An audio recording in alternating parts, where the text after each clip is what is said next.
వెలుగు దినపత్రిక ఇవాళ మరి ఎందుకో కంప్లీట్ గా పిక్చర్ మారిపోయింది. వెలుగు పత్రిక సో దాంట్లో మున్సిపల్ ఎన్నికల్లో సమతుల్యత పాటించింది మేబీ కావచ్చు, ఆదాయానికి తగ్గ వాటా ఇది ఇటువంటి కొన్ని వేసింది.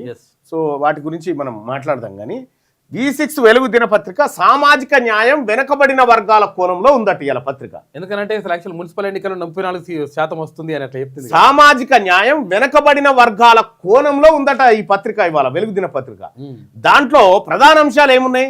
కుల గణాంకాలు, రిజర్వేషన్లు, జనాభా శాతం, వీటిని ప్రధానంగా తీసుకుందట. ప్రాతినిధ్యం, ఎన్నికల కోణం, పట్నాల్లో ఎస్సీ ఎస్టీ బీసీ 32 నుంచి 34% లాంటి సంఖ్యలతో కథనాలు వేసిందట.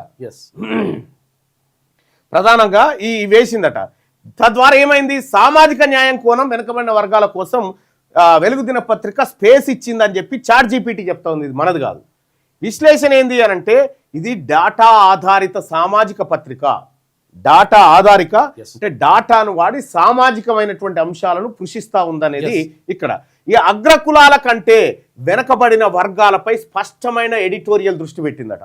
అగ్రకులాల కంటే వెనకబడిన వర్గాలపైన ఎడిటోరియల్ దృష్టి పెట్టిందట. ఎడిటోరియల్ అది దృష్టి పెట్టిందట. పదాలు, ఏం పదాలు రాసింది? ఈ వెనకబడిన వర్గాల కోసం, ఎస్సీ ఎస్టీల కోసం ప్రాతినిధ్యం, అన్యాయం, హక్కులు, జనాభా, సమానత్వం.